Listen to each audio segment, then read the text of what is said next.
కట్టిగెనహల్లి narcotics control bureau zonal office ఇది కర్ణాటక బెంగళూరులో ఉంటుంది. దాంట్లో కేటీఆర్ గారిని లోపలికి పంపించేటటువంటి వ్యూహం మొదలైంది.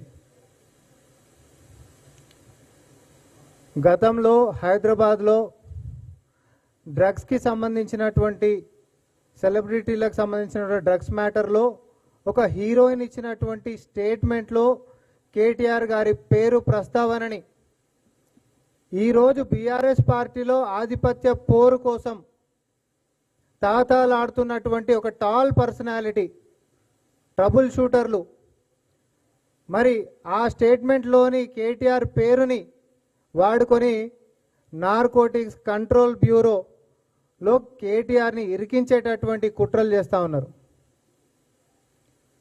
కుటుంబంలో నాకౌట్ మ్యాచ్లో ఒకరు బయటికి వెళ్ళిపోయినరు, ఇంకొకరు మాత్రమే మిగిలిరు కాబట్టి వాళ్ళను కూడా బయటికి పంపించేసేటటువంటి వ్యూహాన్ని ఈరోజు బీఆర్ఎస్ పార్టీలో చాలా జాగ్రత్తగా ముందుకు సాగుతూ ఉన్నారు. అప్పటి కేసులో ఆ స్టేట్మెంట్లో ఉంటున్నటువంటి పేరుతోటి ఎప్పటికైనా భవిష్యత్తులో ఇరకాటంలో పెట్టొచ్చు అనేటటువంటి దురుద్దేశంతో తద్వారా రాజకీయ లబ్ధి పొంది ఆ పార్టీలో ఆధిపత్యానికి వచ్చి పార్టీ పగ్గాలు చేతబట్టాలనేటటువంటిది నెక్స్ట్ కాంపిటేటర్ అయినటువంటి టాల్ పర్సనాలిటీకి మాత్రమే ఉంటుంది. కాబట్టి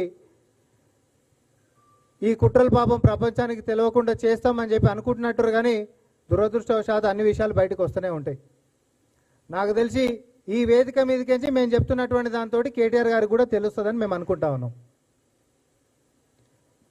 వాళ్ళకు ఉంటున్నటువంటి అంతర్గత పోరుతోటి రేపొద్దున ఎప్పటికైనా కేటీఆర్ అనేటటువంటి వాడే పార్టీ పగ్గాలు చేతపడతాడు, అది జరగొద్దు అని అంటే కేటీఆర్ని గట్టిగా ఇరికించేటటువంటి ఒక వ్యవహారం ఉండాలి. కాబట్టి narcotics control bureau zonal office బెంగళూరులో ఉంటున్నటువంటి దాని దగ్గర వ్యూహం పన్నుతున్నది ఎవరు అనేటటువంటిది భవిష్యత్తులో మీరు అందరూ కూడా చూస్తారు. ఇది ప్రజల ముందు మేము పెట్టదలుచుకున్నాం. ఈరోజు ఏదో కలిసిమెలిసి కొట్లాడుతున్నట్టుగా, ఇంకోటి ఏదో అంతా కలివిడిగా, లేకపోతే ఏకతాటి మీదకి వచ్చి కొట్లాడుతున్నట్టుగా వాళ్ళు చేస్తున్నటువంటి డ్రామాలంతా తెలంగాణ ప్రజలు భవిష్యత్తులో చూడబోతున్నారు. బీఆర్ఎస్ పార్టీ పతనమయ్యింది. ఇప్పుడు చీలికలు కూడా మొదలైపోయి ఒకరు చీలిపోయినరు. రానున్నటువంటి కాలంలో లెజిటిమేట్గా కేసీఆర్ కొడుకునే పక్కకు తన్నేసేటటువంటి వ్యూహం రచిస్తున్నటువంటి వారి యొక్క రాజకీయం ఏదైతే ఉందో దానికి సహకరిస్తున్నటువంటి నాయకులు ఎవరైతే ఉన్నారో బీజేపీలో ఉండి ఇదంతా భవిష్యత్తులో మనం చూడబోతున్నాం.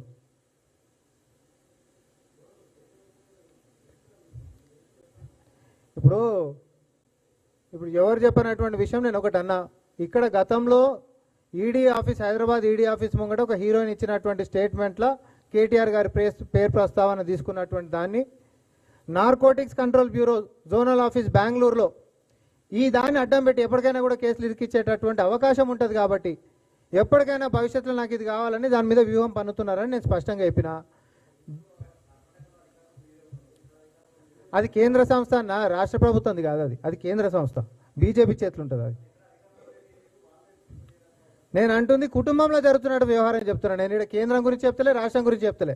కుటుంబంలో ఉండి పోటీ పడుతున్నటువంటి వ్యక్తులు ఒకరు వెళ్ళిపోయారు బయటికి, ముగ్గురుండే, నాలుగో వ్యక్తి అని అంటే అది ఎప్పటికైనా పోయేటటువంటిది ఉండొచ్చు. కానీ ముగ్గురుండే ఒకరు వెళ్ళిపోయినరు, ఇద్దరు.